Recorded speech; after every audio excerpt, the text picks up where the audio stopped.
Muy buenos días, amados hermanos. En esta mañana reciban nuestras felicitaciones por su 95 aniversario. Gracias al Señor también por permitirme estar compartiendo con ustedes.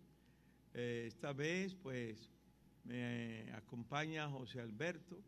Es uno de los jóvenes que ha crecido con nosotros en nuestro programa de trabajar con niños, y él es un joven que ahora es un estudiante también de la universidad, y ojalá que como él otros allá pues sigan adelante, para pedirle a ustedes orar por algunos de nuestros niños que tienen algunos problemas de salud y comportamiento, pero yo sé que para el Señor nada es imposible. Por eso, como los jóvenes acaban de decir, pues gracias Señor, ¿verdad? Gracias. Y gracias al Señor porque ustedes, aquí el Señor le permite pues tener un relevo. Han ido pasando el testigo, y ese testigo es una demostración de que estos años que se han estado cumpliendo dan frutos, ¿verdad? Así que a ellos le va a tocar también tener que seguir adelante si el Señor no ha venido. Así, jóvenes, que esos 95 marcan el primer paso para ustedes también en esta ciudad de Puerto Plata. Pues está muy engalanado el templo, ¿verdad? Desde anoche, con la participación de los jóvenes, y también pues el tema es un tema muy impresionante para estos tiempos que estamos viviendo, manteniendo la unidad de la iglesia y tomando como base a Efesios, donde nos marca 7 características, ¿verdad? 7 condiciones para la iglesia del Señor. El apóstol Pablo, cuando escribe este capítulo a la iglesia, y marcado el número 6 hasta donde hemos estado leyendo, nos da un enfoque amplísimo de lo que es mantener la unidad de la iglesia. Vamos a ver otra vez versículo 1. Yo pues, preso en el Señor, os ruego que andéis como es digno de la vocación con que fuisteis llamados, con toda humildad y mansedumbre, soportándoos con paciencia los unos a los otros en amor, solícitos en guardar la unidad del Espíritu, que es el vínculo, o en el vínculo de la paz, un cuerpo y un espíritu, como fuisteis también llamados a una misma esperanza de vuestra vocación, un Señor, una fe, un bautismo, un Dios y Padre de todos, el cual es sobre todos y por todos y en todos. Gracias te damos, Señor, por esta bendición que nos da este día. Gracias por el tiempo que los hermanos han estado en esta semana anunciando y compartiendo, edificando la iglesia con verdades que solamente son tuyas, que pertenecen a ti, y plasmada en tu palabra para enseñarnos y edificar. Ahora, esta mañana, lo que vamos a exponer, que sea por gracia tuya y poder de tu Espíritu Santo. Te damos gracias por Cristo. Amén. Bueno, el versículo 6 he traído para iniciar este versículo tomado de una traducción bíblica del arameo, que es el versículo 6, que dice en la Reina Valera, un Dios y Padre de todos, el cual es sobre todos y por todos y en todo. La traducción pejita dice, uno es Dios, el Padre de todos, que es sobre todos y por todos y en todos nosotros. Así que hay una unidad de la presentación de Dios, según Pablo, para el crecimiento de la iglesia, para todos. Fíjese, aquí no hay acepción de persona, porque la Biblia nos dice, es en todos y para todos. Desde aquellos días hasta hoy, seguirá siendo el Dios nuestro. Ahora, el tema principal parecería del capítulo 4 que nos habla de la unidad del Espíritu, según dice el versículo 3. Solícito en guardar la unidad del Espíritu, que es el vínculo de la paz. Solícito, dispuesto, listo para guardar ese vínculo de paz. Y es una de las características también de la iglesia, mantener la paz dentro de la unidad. Es una de las características de Dios, darnos paz. El Señor Jesucristo dijo, mi paz os doy, mi paz os dejo, mi paz os doy. Dice, yo nos la doy como el mundo la da, porque la paz del mundo es muy inestable, es muy variable, pero la de Dios es una paz completa y perfecta. Así que vemos cómo el Espíritu Santo está haciendo, diciéndonos el apóstol Pablo por el Espíritu Santo, cuál debe ser la unidad entre los creyentes, y es el comportamiento, cómo ha de ser. Es digno del Evangelio de Cristo, y así también lo expresa el apóstol a la iglesia de Tesalónica, cuando le dijo, solamente que os comportéis como es digno del Evangelio de Cristo, para que, o sea que vaya a veros o que esté ausente, oiga de vosotros que estáis firmes en un mismo espíritu, combatiendo unánimes por la fe del Evangelio. Esa es la ordenanza de Pablo a la iglesia de los hermanos de Filipo, que estéis unidos, que seáis unánimes, que estén combatiendo. Y ahora dice, por la fe del Evangelio. Ahora recordemos que el Señor nos enseña esta verdad cuando nos mandó a predicar el Evangelio.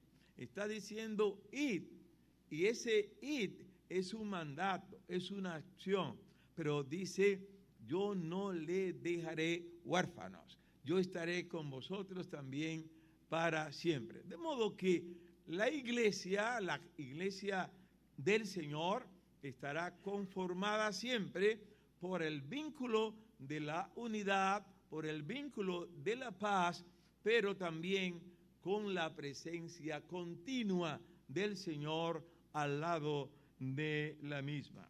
Dios es la fuente primaria de todo bien. Y en el verso 6 del capítulo 4 de Efesios, Pablo nos enseña que no hay más que un Dios. No hay más que un Dios. Anoche dijo el hermano, no hay más que un bautismo. Los demás hermanos, estoy seguro, que dijeron, no hay más que una esperanza, no hay más que una fe. De modo que estas cosas que el hombre se ha inventado, de que allí hay una mejor y aquí una un poco mejor, están por el suelo, porque hay un solo Dios, una sola fe, una sola esperanza, y la iglesia se sostiene en esas bendiciones. Por eso no podemos olvidarnos de Dios. Hay un libro devocional de los libros de Spurgeon que él dice, a veces nos olvidamos de Dios. Olvidamos que Dios es a nuestro lado. Nos olvidamos que de Dios viene nuestra esperanza. Nos olvidamos que de Dios viene nuestra salvación. Nos olvidamos que de Dios viene nuestro amor hacia las cosas y hacia las personas. De modo que aquí nos habla claramente que no hay más que un Dios. Dice, en toda la Escritura, esa es la doctrina básica sobre Dios. Un solo Dios. Un solo Dios. Ahora, ¿cómo confirmamos esto? Con la palabra de Dios.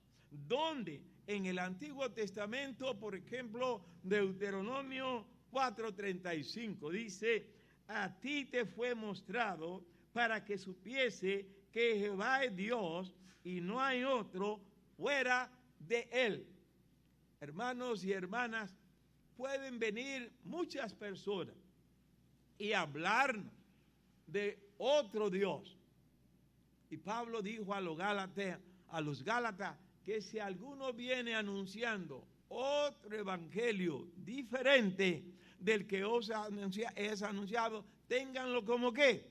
Como anatema, como maldito. No hay otro evangelio, no hay otro Dios. Entonces, mira, vete con tu Buda para allá, con tu Mahoma, donde tú puedas llegar, donde tu Confucio, donde pueda ir, donde quiera han levantado diferentes dioses los hombres. Ahora, la Biblia nos dice aquí que Dios dijo a través de Moisés al pueblo de Israel, mira, te he mostrado que Jehová es Dios y no hay otro fuera de él. Así que no tenemos que dar túmulo a ver si esto es mejor que aquello.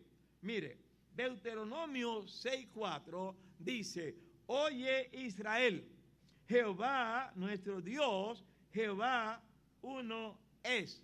Este es un cántico de Moisés en el Deuteronomio 6:4. Este cántico, Moisés está expresando lo que a través de sus años, de sus días, él fue experimentando de Dios. De modo que la iglesia, a través de los años que Dios nos ha permitido anunciar este evangelio, también hemos visto en su gracia, en su misericordia, que Él no nos ha fallado, porque Él es Dios. Es lo que Moisés enseñaba a Israel. Deuteronomio 35, 32, 39 dice, ve ahora que yo soy y no hay dioses conmigo. Yo hago morir, yo hago vivir, yo hiero y yo sano, y no hay quien pueda librar de mi mano. Hermanos, estas son palabras duras, ¿verdad? No hay quien pueda librar de mi mano cuando Dios declara el juicio, la disciplina. Ese es el Dios que todo lo puede. Ese es el Dios que con su gracia hace sombra sobre la iglesia hoy. Es por eso que Pablo nos dice claramente, un Dios y Padre de todo, el cual es sobre todos y por todos y en todo. No hay escapatoria de Dios. ¿Dónde me esconderé? Dice el salmista en el Salmo 139. ¿Dónde huiré de tu presencia? Si fuere a lo profundo del mar, ahí está. Donde Dios nos conoce desde el vientre de nuestras madres. Entonces, ¿dónde huiré de tu presencia? Dios está sobre su iglesia. Sobre la iglesia que el Señor le llama su iglesia en San Mateo 16, 18. Sobre esta roca, dice él, edificaré mi iglesia. Entonces, ¿la iglesia de quién es? De Cristo. No hay ningún hombre en la tierra que la pueda reclamar como su propiedad. Dios ha establecido su iglesia para tener el favor de él. Ahora, dice que estas citas bíblicas confirman la grandeza de Dios. Y en el Nuevo Testamento, Pablo dijo a los Corintios en el capítulo 8, versículo 4 al 6, él dice, un ídolo nada es en el mundo y no hay más que un Dios. ¿Se dan cuenta? Sin embargo, el mundo está lleno de hombres y mujeres desde todas las épocas procurando establecer dioses a través de la idolatría, procurando hacer dioses por las buenas obras de un fulano. Ya lo vamos a poner. Este año que pasó, no sé cuántos nuevos santos ingresaron a la lista de ídolos. Pero la Biblia dice que no hay más que un Dios. Pero tenemos un privilegio, nosotros, que hemos hallado a ese Dios, que Él nos ha llamado, Él nos ha escogido. Dice Pablo a los hermanos de Corintio, para nosotros, sin embargo, solo hay un Dios, el Padre, del cual proceden todas las cosas, y nosotros somos para Él, y un Señor Jesucristo, por medio del cual son todas las cosas, y nosotros por medio de Él. Si usted nota, el texto está hablando de un Dios y Padre, y también está hablando de un Salvador que dice, y un Señor Jesucristo. Está diciéndonos la calidad de la unidad de la deidad de Dios. El Espíritu Santo, tanto el Padre como el Hijo, como el Espíritu Santo, han sido dejados para sostener la fe, para sostener la esperanza de la iglesia. Y esa esperanza es que nuestro Señor viene y viene pronto. Ahora, la declaración de un Dios, el Padre, y un Señor Jesucristo es una afirmación poderosa y clave de la igualdad esencial que vemos en Efesios 4, del 4 al 6, cuando habla de un cuerpo y un espíritu, como fuisteis también llamados en una misma esperanza de vuestra vocación. Un Señor, una fe, dice el versículo, y Padre también de todos. De modo que no tengamos temor, no tengamos miedo. La iglesia debe ser constante, proclamadora, anunciadora de la vida eterna, porque es la iglesia de Dios.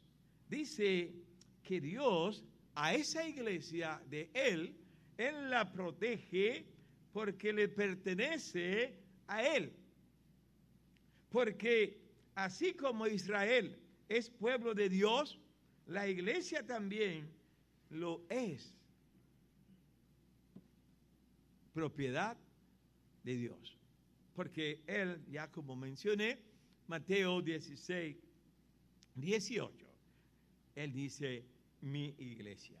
En Deuteronomio 4, 31 dice, porque Dios misericordioso es Jehová, tu Dios, no te dejará ni te destruirá, ni se olvidará del pacto que le juró a tus padres.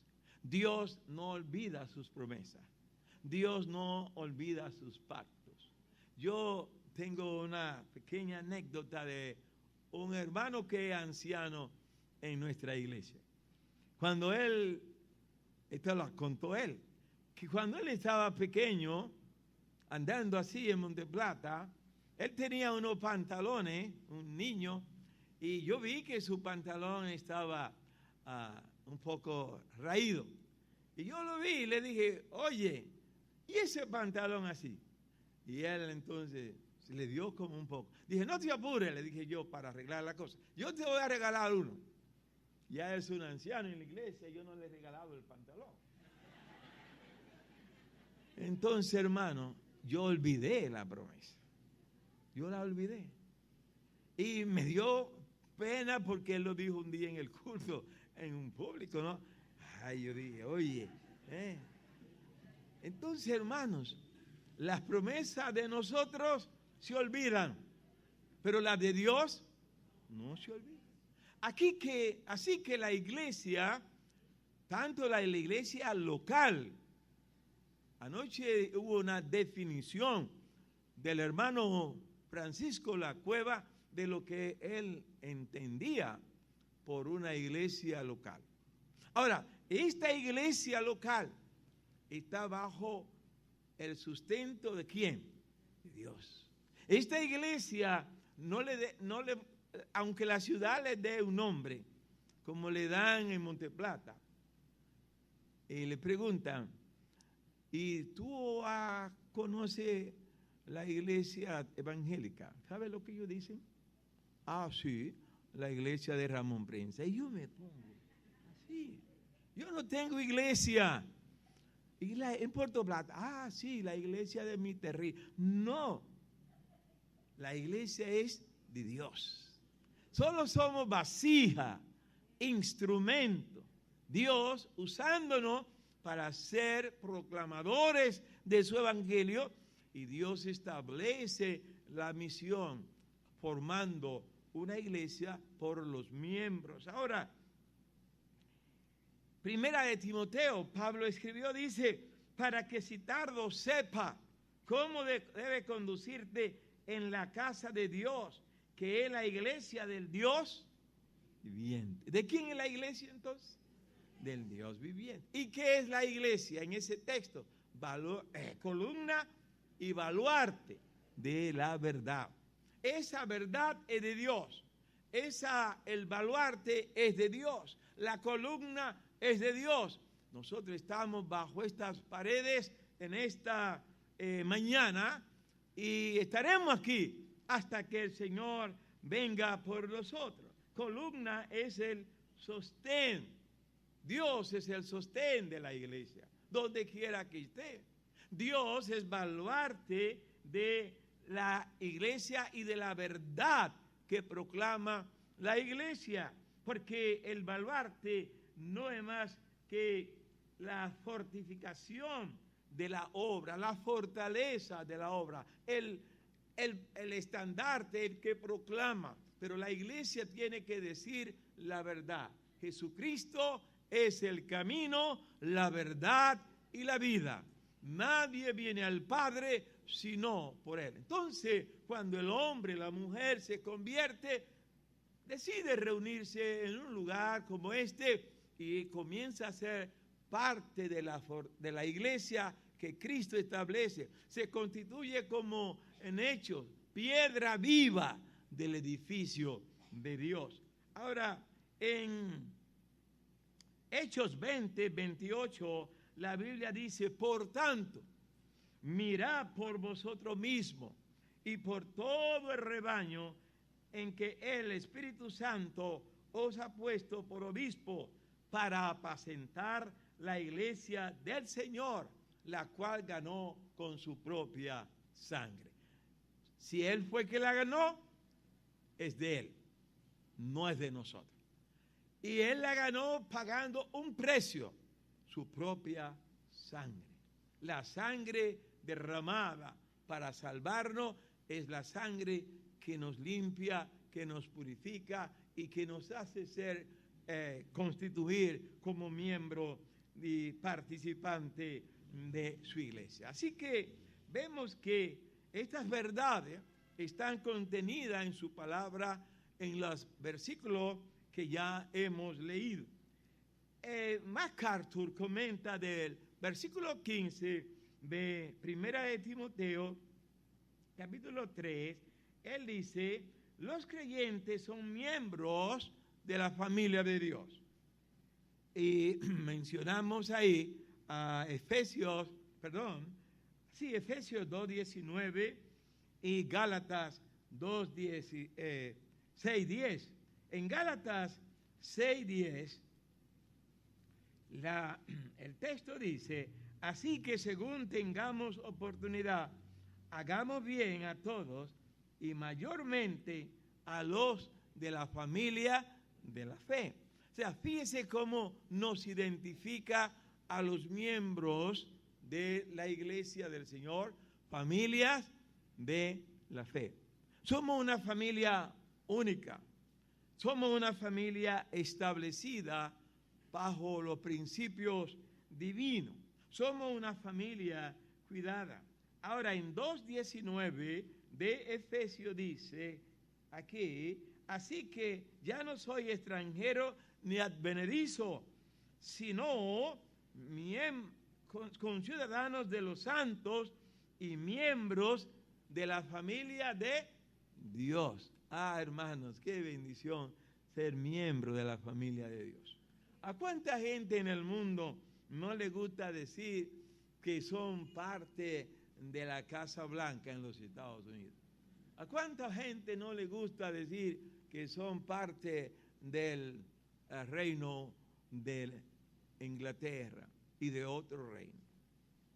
Hasta de estas islas pequeñas como la nuestra y otras, muchísima gente quiere ser parte del gobierno de ese país. Pero nosotros no somos de este mundo. Somos ciudadanos del cielo. Nuestra ciudadanía. Y entonces, además de estar, también nos hace de la familia de Dios. Somos una familia que es muy exquisita, muy especial y que costó un precio. MacArthur dice, y deben de actuar de conformidad con esa identidad. Esto no es una referencia a un edificio, a una casa, lo que dice el versículo, sino a las personas que conforman la iglesia verdadera, la que es columna y baluarte de la verdad. La iglesia enarbola y defiende la verdad de la palabra revelada, la palabra de Dios y el contenido de la fe cristiana. Así que podemos estar muy agradecidos de Dios por habernos llamado para estar sirviendo y ayudando en su obra y ser llamado familia de Dios. Así que vimos en el Antiguo Testamento que Dios mantiene sus promesas a la nación de Israel. Y podemos también decir que también para nosotros Dios mantiene sus promesas.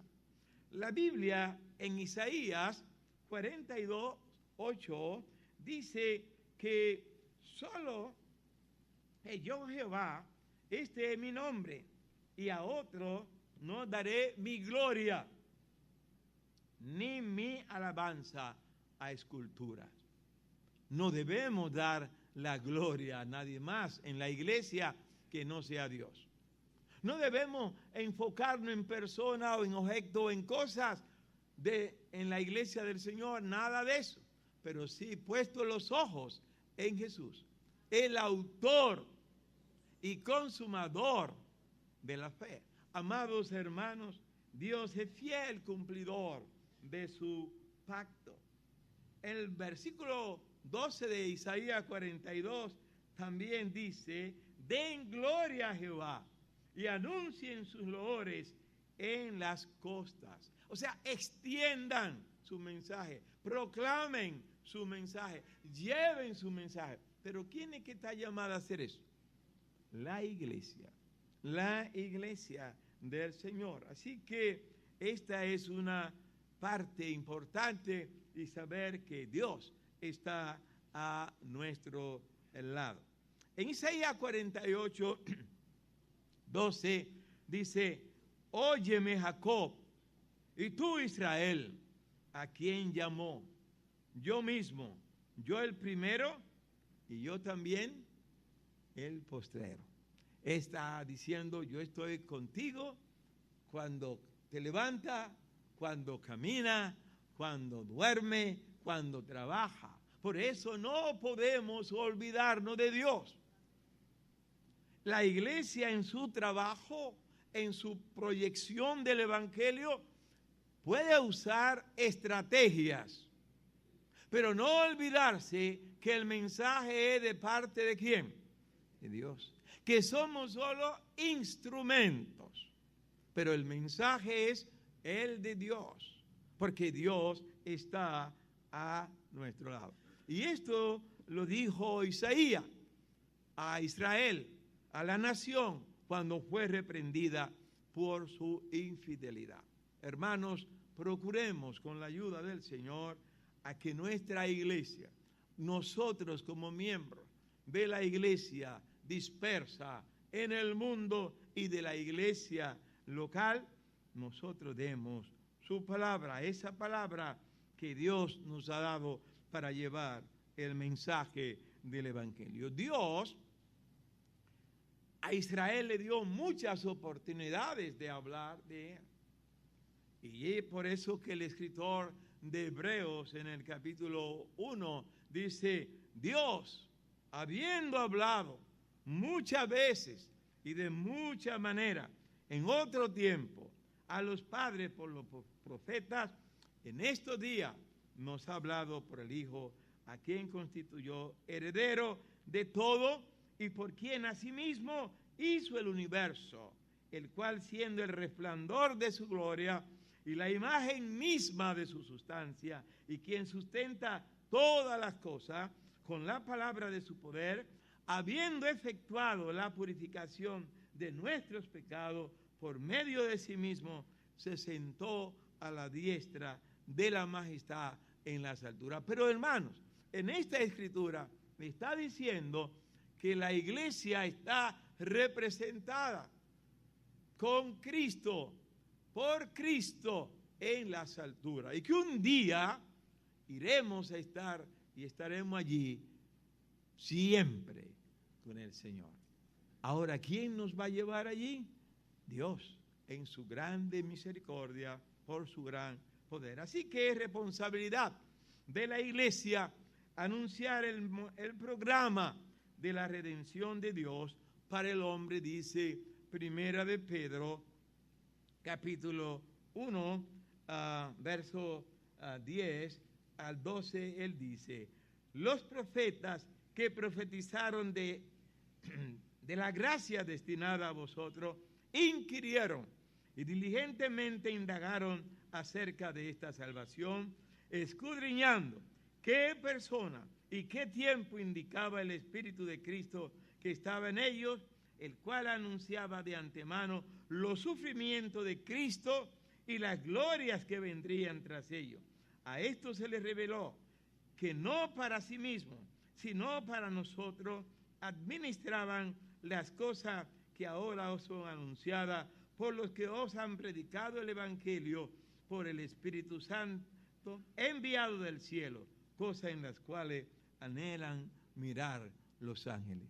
Qué excelencia la que le ha tocado a la iglesia, decir las cosas que ya los ángeles no tienen que decir, decir la verdad que ya los profetas no tienen que decir, aunque hoy día se han levantado profetas.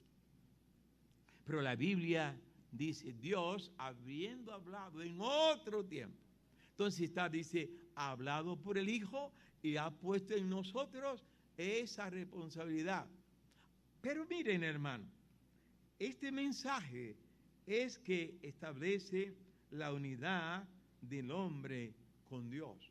Pedro también lo dijo en el versículo 24, porque dice aquí este versículo, porque toda carne es como la hierba, toda la gloria del hombre es como flor de la hierba se seca y la flor cae, mas la palabra del Señor permanece para siempre. Y esta es la palabra que por el Evangelio os ha sido anunciada. Anunciamos la verdad de Dios, una verdad que no se marchita, una verdad que no muere, una verdad que a través de los siglos ha permanecido y sigue proyectándose y sigue ganando almas y sigue la iglesia formándose y sigue la iglesia creciendo y el Señor se fue y ya no, y dejó la iglesia sola. No, he aquí, yo estoy con vosotros todos los días hasta el fin del mundo.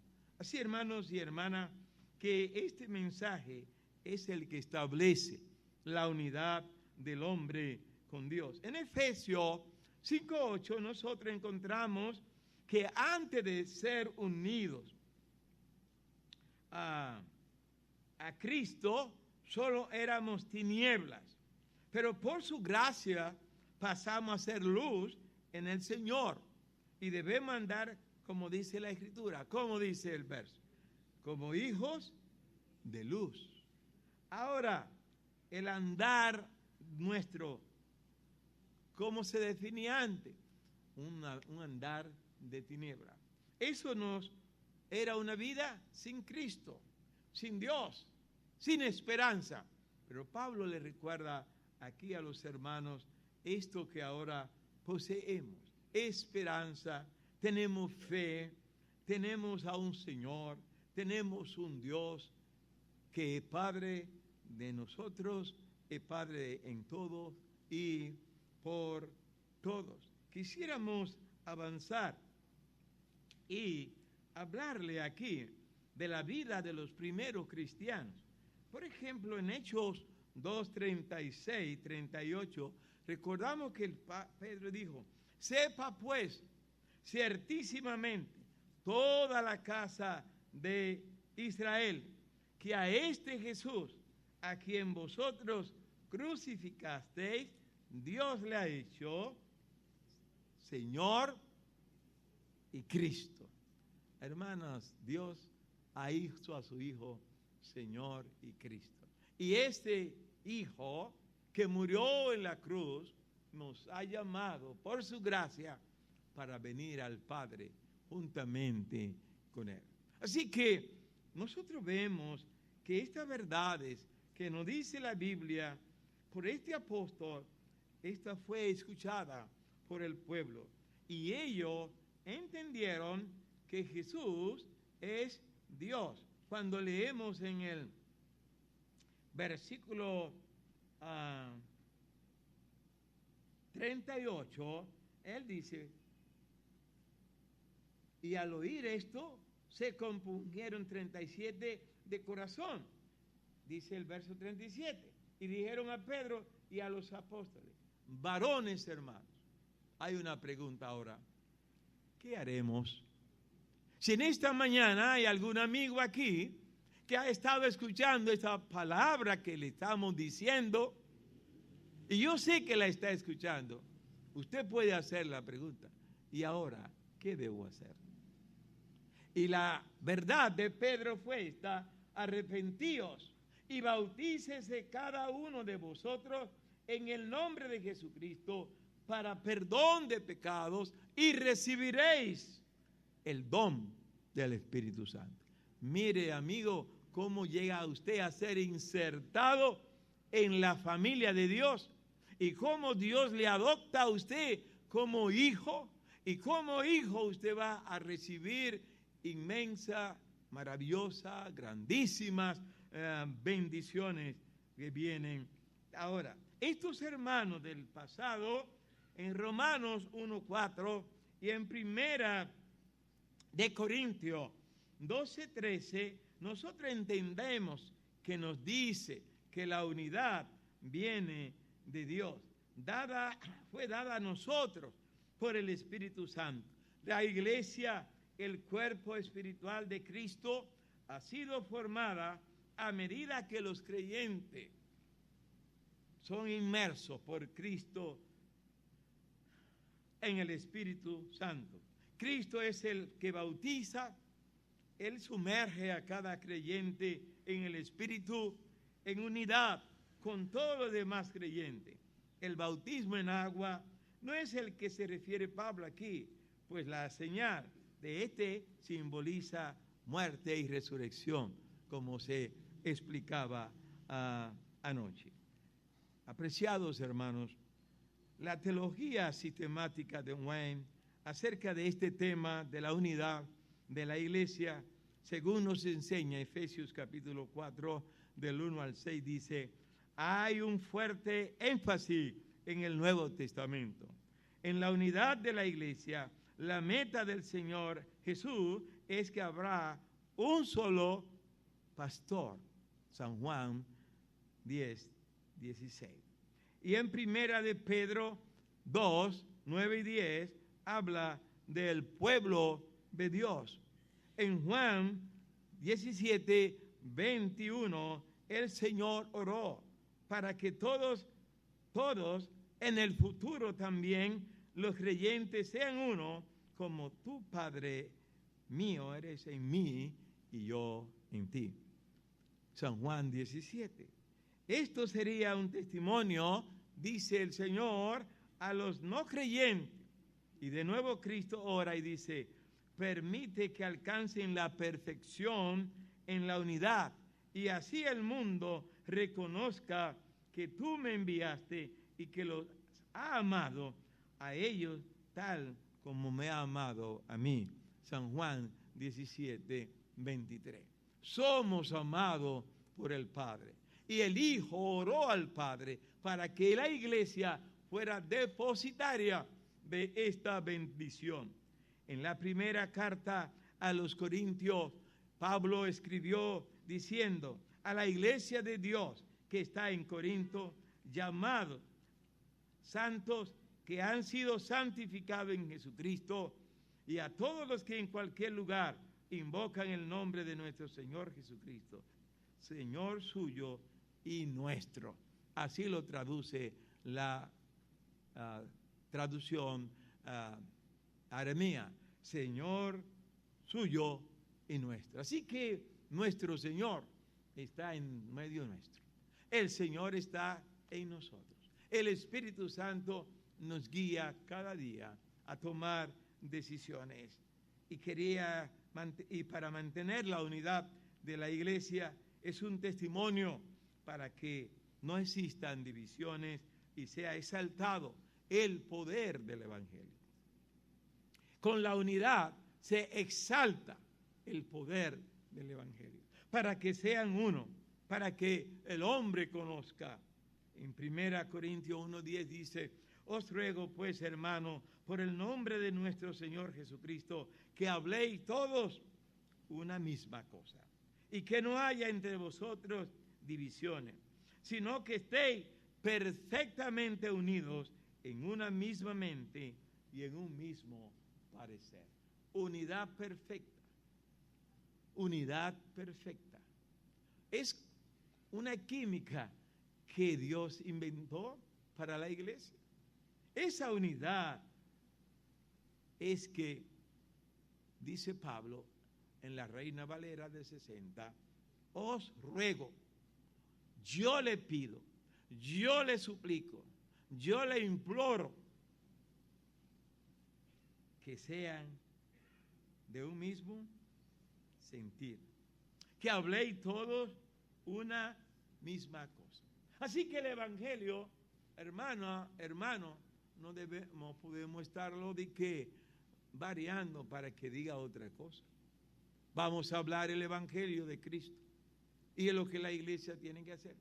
Pero hoy han aparecido otros evangelios, pero Pablo insiste que la iglesia es baluarte y sostén de la verdad, y la verdad es, y conoceréis la verdad, y la verdad os hará libre. La Biblia viejita dice en este verso, les suplico, hermanos, ya va más allá como de ruego, ya es una súplica, ya es una, como si se pusiera ahí insistiendo. Está insistiendo, hermanos, con los hermanos de Corintios, que habléis una misma cosa. Para finalizar, para concluir, vamos a caminar un poquito adelante. A la iglesia de Dios que está en Corinto, a los santificados en Cristo Jesús, llamados a ser santos, con todo lo que en cualquier lugar invocan el nombre de nuestro Señor Jesucristo, Señor de ellos nuestro. Creo haberle contado a ustedes experiencia sobre que a la iglesia de Dios que estaba en Corinto, a los santificados en Cristo Jesús, llamados a ser santos con todos los que en cualquier lugar invocan el nombre de Dios. Hermanos y hermanas, yo estaba en Kenia un domingo, en África, en una iglesia. Allí yo estaba, como decimos los domingos, como en misa, cuando la misa era en latín. No entendía nada. Pero sí una cosa, yo sabía, que los hermanos estaban, ¿qué? Adorando, alabando, bendiciendo al Dios que yo adoro y creo y alabo en español. Y yo hablaba swahili. Hasta que alguien pidió un himno, un himnario parecido al nuestro, y cuando empiezan a cantarlo, el himno, recuerdo una palabra que decía en swahili, oh Rafiti Rakiti, algo así. ¿Sabe qué himno estaban cantando ahí? 201. Oh, qué amigo nos es Cristo, nuestras culpas, y nos manda que llevemos todo. Y yo le dije al que estaba a mi lado, un norteamericano, dije, ese sí lo cantamos nosotros también. Oiga, hermano, y usted sabe que estaba a muchos kilómetros de la República, ¿no? Pero fíjese, con los hermanos que en cualquier lugar invocan el nombre del Señor Jesucristo, Él es Señor de ellos y es Señor nuestro. Y es el Señor de la iglesia. Así que la unidad de la iglesia se identifica con su armonía, su mismo hablar, unidos en una misma mente y en un mismo parecer. Wayne Grudem dice, Pablo puede ordenarle a la iglesia vivir en unidad porque hay una unidad espiritual real en Cristo que existe entre creyentes genuinos. Y ahí está Primera de Corintios 10, 17. Quiero leer ese verso de Primera Corintios 10, 17, que dice así: siendo uno solo el pan, nosotros con ser muchos somos un cuerpo, pues todos participamos ¿de qué? De aquel mismo pan. Cristo partió el pan. Haced memoria de mí. Siempre que rompa este pan, hacen memoria de mí. Así, hermanos, que puede estar en el lugar más humilde. Y si allí se está celebrando la cena con símbolo de humildad, con un platillito así como están celebrando ¿qué cosa? El pan, partiendo el pan, y usted, acostumbrado a una bandeja, siéntase que está tomando la bandeja de su iglesia, porque estamos participando del cuerpo del mismo Señor, del símbolo. Así que el Señor por eso promete que está con nosotros siempre. Así que sagrado es el amor. Quisiera presentar ahora un himno que habla de la unidad, que une los corazones de los creyentes en amor, que habla de la comunión que ese amor produce. Este himno habla en su última estrofa de nuestra esperanza, la que un día nos unirá por la eternidad en el cielo. El autor se llama John Fauci y dice así: sagrado es el amor que nos ha unido, a los que creemos del Señor, la voz que llama así. A nuestro Padre Dios rogamos con fervor, alúmbrenos la misma luz, nos une el mismo amor. Nos vamos a ausentar, mas nuestra firme unión jamás podrá se quebrantar por la separación.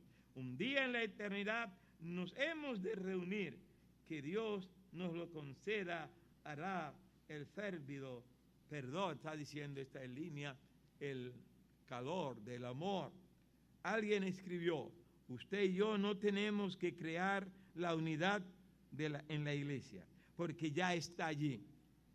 Todos somos unos en Cristo. Gálatas 3:28. Y la unidad espiritual del cuerpo es un milagro de la gracia de Dios. Efesios 1, 4, 6. No nosotros. No tenemos que producir unidad, pero sí tenemos la obligación de mantener la unidad que Cristo ha creado. Efesios 4, 3. Solícito en guardar la unidad del Espíritu en el vínculo de la paz. Debemos estar seguros que en una doctrina fundamental, que es una doctrina fundamental y no un asunto secundario. Esto de que no es saber si podemos lograrla. Debemos estar seguros que es una doctrina, la unidad fundamental para la iglesia. Agustín de Hipona dijo, en lo esencial, unidad, en lo no esencial, libertad, y en todas las cosas, amor. Recordemos, hermanos, que hay falsas doctrinas que hoy causan divisiones. Pero yo quiero terminar con una lectura de Primera de Juan. Primera de Juan, capítulo 2, versículo 18.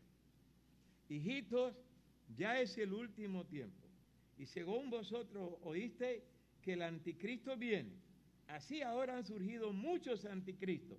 Por esto conocemos que es el último tiempo. Salieron de nosotros, pero no eran de nosotros, porque si hubiesen sido de nosotros, habrían permanecido con nosotros. Pero salieron para que se manifestase que no todos son de nosotros. Pero vosotros tenéis la unción del Santo y conocéis todas las cosas. No os he escrito como si ignorasen la verdad, sino porque la conocéis y porque ninguna mentira procede de la verdad. ¿Quién es el mentiroso? Sino el que niega que Jesús es el Cristo. Este es anticristo, el que niega al Padre y al Hijo. Todo aquel que niega al Hijo tampoco tiene al Padre. El que confiesa al Hijo tiene también al Padre. Hermanos, que esta sea una gran enseñanza bíblica, la de permanecer en unidad de la iglesia. Y también, si algún amigo, alguna amiga, alguien que está aquí, que se ha desligado un poco de los caminos del Señor y quiere retomar, servir al Señor, seguir al lado del Señor, hágalo ahora. Hoy es el tiempo aceptable. Hoy es el día de salvación, dice la Biblia. Pero si oyes su voz, no endurezca tu corazón. Dios es el único Dios, el soberano. Él es el Dios dador de vida eterna. Y Él es el Dios que, conforme a su voluntad y a su amor, está a nuestro lado día y noche. La iglesia no está sola. Hay un coro que dice, en la lucha, en la prueba, la iglesia sigue. Padre, muchas gracias por tu presencia entre nosotros. Muchas gracias porque te servimos y tú nos has puesto a hacerlo. Tú estás a nuestro lado. Bendice esta asamblea en este su tiempo de aniversario y dale, Señor, a este pueblo, a esta congregación, la fortaleza, la unidad, mantener en alto el estandarte del Evangelio con la columna, con un baluarte de fe, de verdad. Señor, muchas gracias porque aunque ya se fueron los iniciadores, los fundadores,